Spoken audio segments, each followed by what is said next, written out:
Olá, hoje nós vamos para o capítulo 44 do livro dos Salmos. Isso significa que é o Salmo 44, na nossa numeração grega. Na numeração hebraica é o Salmo 45. O Salmo 44, vocês vão perceber, é um salmo muito interessante. Ele é um hino nupcial. Hino nupcial. É um hino nupcial que trata do casamento, que trata do amor do esposo e da esposa, mais ou menos parecido o mesmo argumento que é usado no Cântico dos Cânticos. Por que isso? Porque o Salmo 44 usa a alegoria do casamento para simbolizar o amor de Deus pelo seu povo, né? E vice-versa, do povo para com Deus. É assim que a Bíblia trata o relacionamento de Deus com o povo eleito, de Deus com o seu povo. É um relacionamento esponsal, de esposo e esposa. Inclusive, eu vou te explicar isso depois, até hoje. Vou te explicar também que até na liturgia, na missa, nós tratamos deste amor, né, desse amor esponsal, usando ainda o casamento como uma alegoria que nós temos como modelo. Muito bonito mesmo. Agora veja só, naquelas famílias dos salmos que eu sempre passo para você, esse é um salmo régio. Salmo régio. O que é o salmo régio? Salmo régio é que fala dos reis da terra, tá bom? Ainda não é atribuindo a realeza a Deus, mas trata dos reis da terra. Você vai até perceber num dos versículos, quando fala, ó Deus, tá? O Deus aqui não se refere a Deus Criador, Pai, mas se refere até fazendo uma menção ao rei, né? Mas o rei terreno, né? Interessante isso, nós vamos estudar versículo por versículo, você vai perceber. Mas preste atenção, nós vamos ler o Salmo, você vai perceber como ele traz o casamento como uma alegoria para nos mostrar o amor de Deus, o amor do seu povo, tá bom? Vamos lá. Então, deixa eu pedir você uma coisa. Dá um like agora nesse vídeo. Isso aqui, ó. Agora. Isso, nesse momento. Tá vendo aqui, ó? Onde está escrito, tem esse joinha aqui, ó. Clica aí. Clicou? Ótimo. Agora, deixa eu te pedir. Fala para as pessoas fazer com a gente essa caminhada. Fala para as pessoas aí da sua paróquia, da sua comunidade, da sua família, dos seus amigos. Fala, ó, vamos ler a Bíblia inteira. Explica como é que faz. Fala como que faz para a gente estar seguindo aqui no canal. Se inscreva no canal e assim a gente vai ler, a gente vai ter mais e mais pessoas lendo a Bíblia com a gente. Vamos lá? Bíblia na mão, Espírito Santo no coração. Veja a beleza deste salmo. Aliás, deixa eu te explicar uma coisa. Esse salmo, na verdade, é um poema, a gente poderia chamar um poema nupcial. Um poema nupcial. Muito bonito mesmo, muito bonito. Vamos lá. Salmo 44. Ao mestre de canto, segundo a melodia aos lírios, hino dos filhos de Coré, canto nupcial. Depois eu te explico o que é lírios, o que é a questão do canto nupcial. Só lembrando ainda que este ainda é um salmo dos filhos de Coré. Lembra? Ainda é um salmo dos filhos de Coré, ou seja, daquela descendência de Levi, descendência de Coré. Vamos lá. Ao mestre de canto, segundo a melodia, os lírios, hino dos filhos de Coré, canto nupcial. Transbordam palavras sublimes do meu coração, ao rei dedico meu canto. Minha língua é como o estilo de um ágil escriba. Sois belo, o mais belo dos filhos dos homens, expande-se a graça em vossos lábios, pelo que Deus vos cumulou de bênçãos eternas. Cingi-vos com vossa espada, ó herói, ela é vosso ornamento e esplendor. Erguei-vos vitorioso em defesa da verdade e da justiça, que vossa mão se assinale por feitos gloriosos. Aguçadas são as vossas flechas, A vós se submetem os povos, os inimigos do rei perdem o ânimo. Vosso trono, ó Deus, é eterno, de equidade é vosso cetro real. Amais a justiça e detestais o mal. Amais a justiça e detestais o mal, pelo que o Senhor, vosso Deus, vos ungiu com óleo da alegria, preferindo-vos aos vossos iguais. Exalam vossas vestes, perfumes de mirra, aloés e incenso. Do palácio de marfim, os sons das liras vos deleitam. Filhas de reis formam vosso cortejo. Posta-se à vossa direita a rainha, ornada de ouro de Ofir. Ouve, filha, vê e presta atenção. Esquece o teu povo e a casa de teu pai. De tua beleza se encantará o rei. Ele é teu senhor, rende-lhe homenagens. Habitantes de Tiro virão com seus presentes, próceres do povo implorarão teu favor. Toda formosa entra a filha do rei, com vestes bordadas de ouro. Em roupagens multicores apresenta-se ao rei. Após ela vos serão apresentadas as virgens, suas companheiras. Levadas entre alegrias e júbilos, ingressam no palácio real. Tomarão os vossos filhos o lugar de vossos pais. Vós o estabelecereis príncipe sobre a terra.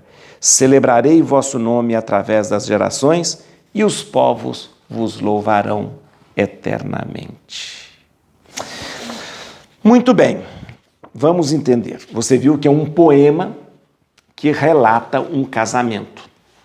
Por que a gente sabe que é um poema que relata um casamento? Um casamento real. Um casamento real. Fala do rei, o rei que tem as suas flechas aguçadas, o rei que tem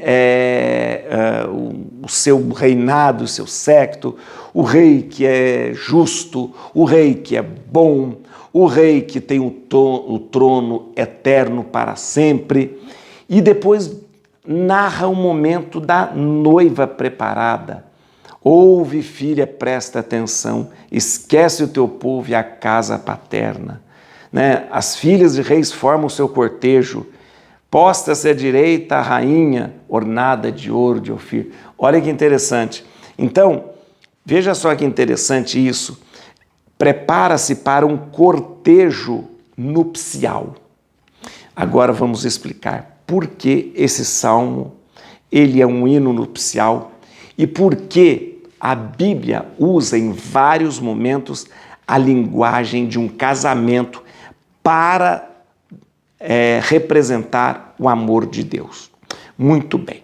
Na Bíblia, isso não só nos Salmos, mas em toda a Bíblia, quando a gente fala do amor de Deus pelo seu povo, a gente usa a figura de um amor esponsal. Deus como o divino esposo, nós, o povo de Deus, como a esposa. Deus como divino esposo que se entrega num amor para sempre ao seu povo. E o povo que se entrega ao amor a Deus como numa aliança que é feita. Olha o termo aliança. Quem é que usa aliança? Fazendo uma aliança de amor? Os casais, não são? Tanto é que no dia do casamento a gente usa uma aliança. Para quê? Para lembrar justamente que aqueles dois se tornaram uma só carne, uma só alma, um só coração, uma só vida, numa aliança. É o mesmo termo que a Bíblia usa para dizer Deus fez uma aliança com seu povo. Nós poderíamos dizer Deus se casou com seu povo. E Deus é fiel. Você vai perceber na linguagem dos profetas que todas as vezes que o povo de Deus trai Deus, Deus chama atenção através dos profetas, comparando o povo a uma mulher que traiu o seu marido. Por quê? Porque esse é o momento, essa é a maneira de simbolizar o relacionamento de Deus com o seu povo por um casamento, um relacionamento esponsal. Veja só que bonito isto é. Em todo momento, você vai perceber na Bíblia, no livro dos Cânticos, de uma forma mais excelente, nesse salmo, que é como Deus entrando, né, na nossa vida como o esposo que se alia à sua esposa, nós a esposa, e passamos a viver numa grande bodas, num grande casamento feito de amor, feito de fidelidade. Por isso a palavra aliança, fidelidade, amor, respeito, tudo isso faz parte do nosso amor para com Deus e são palavras importantes num casamento. Aí vou te dizer uma coisa muito interessante. Na nossa liturgia, na liturgia católica, né, a gente tem vários momentos que lembram esse casamento. Veja só que interessante quando o padre entra na igreja, entra no altar para celebrar a missa. Acompanha comigo. Quando o padre ele entra no altar para celebrar a missa, ele entra representando todo o povo de Deus. Né? Ele entra como a noiva naquele momento. A noiva. Quando ele entra na igreja, o primeiro gesto que ele faz antes de começar a missa, ele beija o altar. Por que ele beija o altar? O padre dá o beijo da noiva no divino esposo. O altar simboliza Jesus, o esposo. O padre está em nome do povo de Deus, a esposa. O beijo do padre é o beijo da esposa no esposo. O padre entra na igreja, entra no altar, se dirige até o altar antes de começar qualquer coisa e beija. A esposa que beija o esposo, o divino esposo, Jesus, que é simbolizado ali pelo altar. Muito bonito, né? Muito bonito. Olha que gesto bonito, né? Outra coisa que você já escutou é quando, antes da comunhão, o padre apresenta o pão e o vinho consagrados, ele diz assim: felizes os convidados para o grande banquete nupcial do Cordeiro. Banquete nupcial do Cordeiro. Ué, banquete de casamento? É. A missa é um grande banquete de casamento. Para o grande banquete nupcial do Cordeiro. Muito bem, a liturgia vê a missa como uma grande festa de casamento, em que Deus se entrega como esposo e nós nos entregamos como esposa. E ali, no corpo e sangue de Cristo, imolado sobre o altar, naquele sacrifício, nós travamos uma aliança de amor. Por isso, a Bíblia chama aquele momento da Eucaristia de banquete nupcial do Cordeiro. O Cordeiro imolado, sacrificado naquele altar, se dá a nós numa grande festa de casamento, onde ele, o divino esposo, se alia a nós, esposa. Por isso, gente, é por isso que a igreja não permite que o casamento seja feito em qualquer lugar, né? Tá entendendo? Por quê? O casamento, o seu casamento, o casamento que se faz na igreja, ele não é uma bênção. E por que eu quero casar? Quero receber a bênção de Deus. Não é, pelo amor de Deus. Não é uma bênção. Bênção a gente recebe em qualquer lugar, em qualquer momento. É um sacramento que simboliza o casamento que Deus fez com a humanidade. Escuta, as pessoas às vezes vão casar sem entender. O casamento Não é alguma coisa que compete ou que implica somente você e seu marido. Ai, nós vamos casar, só eu, o meu marido, eu e a minha esposa. Não, não. O casamento, ele é um símbolo do casamento que Deus fez com a humanidade. Um símbolo do banquete nupcial. É o seu casamento. O seu casamento simboliza isso. Não é uma mera bênção. Não é um momento assim, ai, esse momento é importante para a noiva. Não, é importante para a igreja esse momento. Ah, esse momento é muito importante para os noivos. É para os noivos? Ok, mas é mais importante para a igreja. Porque ali no casamento, o seu casamento, né, que você celebrou na igreja, você estava naquele momento simbolizando o casamento que Deus fez com a humanidade. Simbolizando a aliança de Deus. Por isso, casamento não pode ser feito em buffet. Por isso, casamento não pode ser feito em hotel. Por isso, casamento não pode ser feito no meio do pasto. O pessoal assiste tanta novela, muita novela, né? Aí vê nos filmes, na televisão, nas novelas, coisas, vê o pessoal casando em qualquer lugar. Na praia, no rancho, no meio do pasto, no meio de qualquer lugar. Não, você está enganado. Casamento é o símbolo, a expressão do casamento de Deus com a humanidade. É um sacramento. Um sacramento que faz a graça de Deus acontecer na vida daqueles noivos. Mas um sacramento que santifica também a igreja.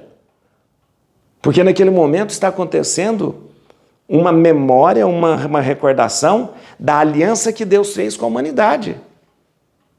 Não adianta falar, o casamento é meu, eu faço onde eu quiser. Não, o seu casamento é símbolo da aliança de Deus com a humanidade.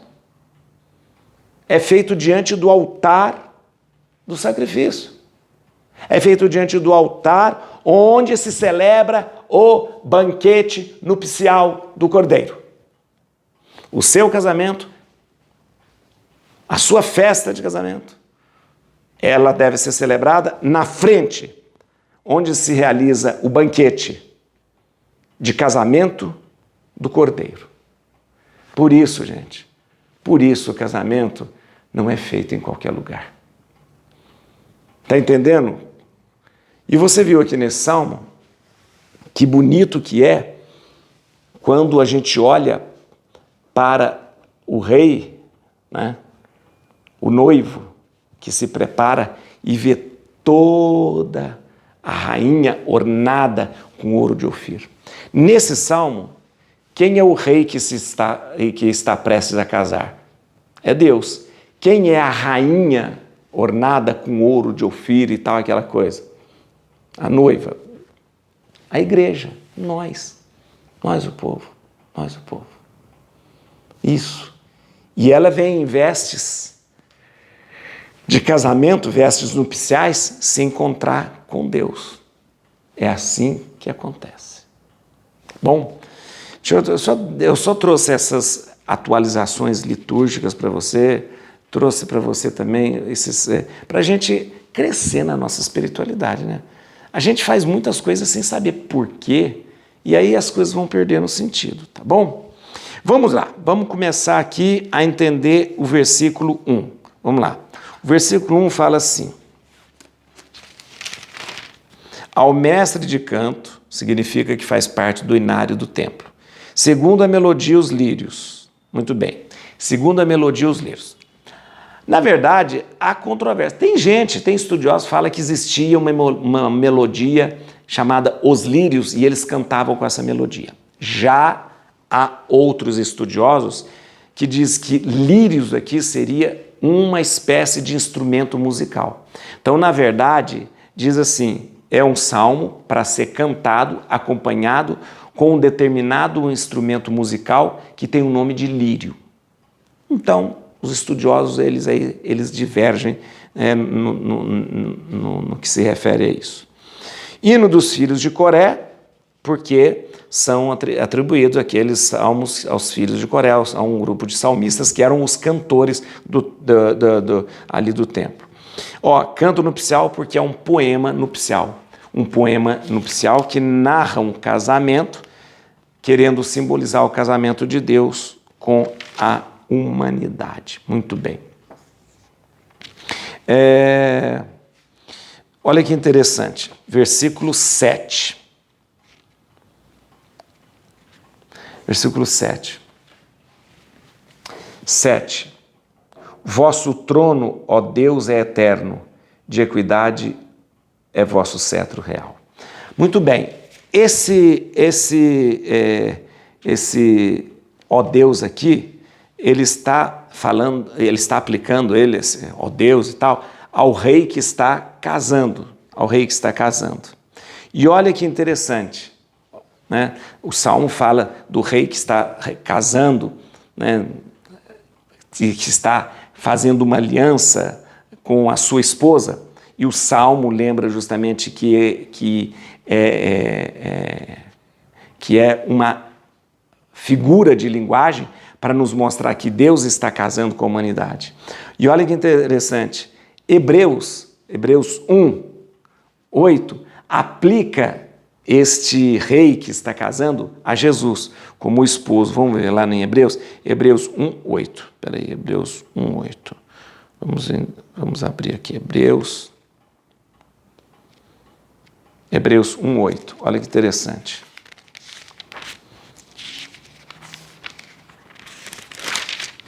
Hebreus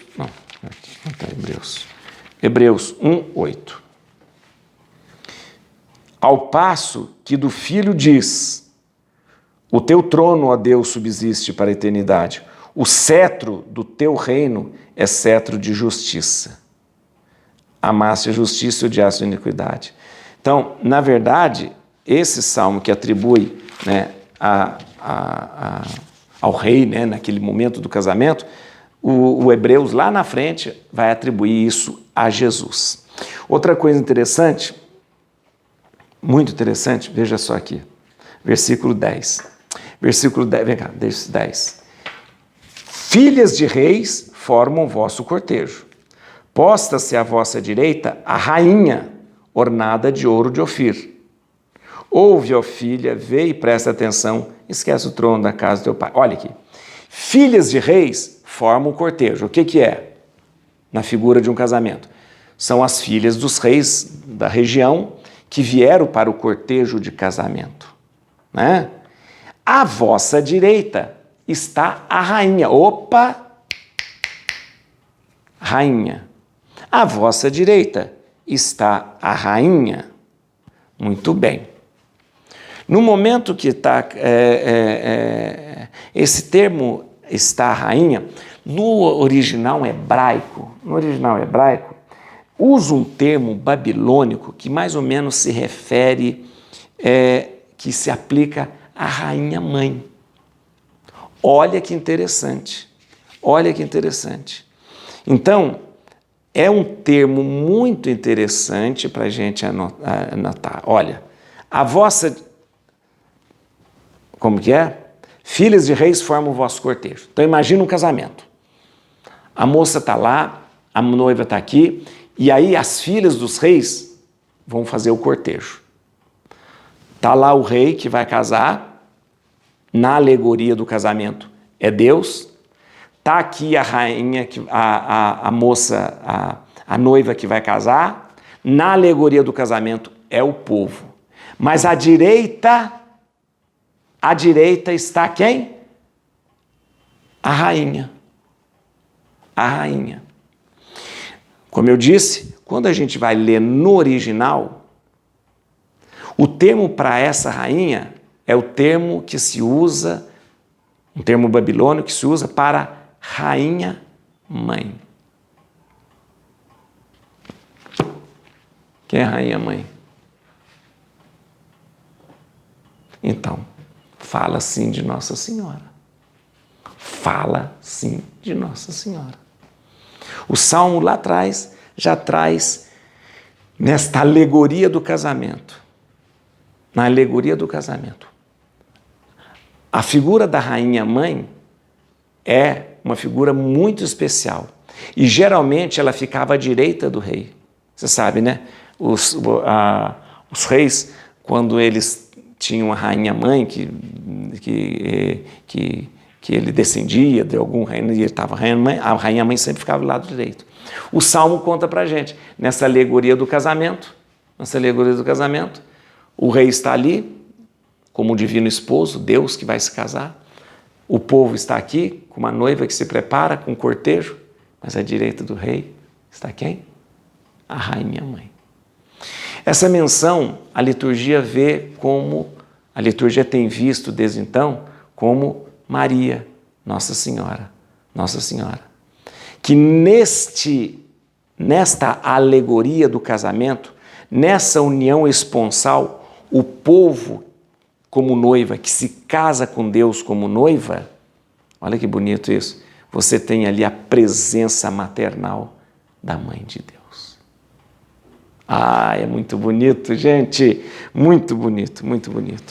E eu queria muito agora que você pudesse rezar esse salmo, agora com todos esse conteúdo, com toda essa interpretação, você pudesse pegar de novo o salmo agora e rezar esse salmo. Como eu disse, desliga o computador, desliga tudo, silêncio na sua casa, aí pega o salmo e começa a rezar. E começa a rezar percebendo e entendendo que é uma alegoria de um casamento. E começa a ver, né? Assim, o rei se prepara para casar com a sua noiva. O rei é o próprio Deus, nós, o seu povo, a noiva. A rainha-mãe está ali preparada e esse casamento vai acontecer.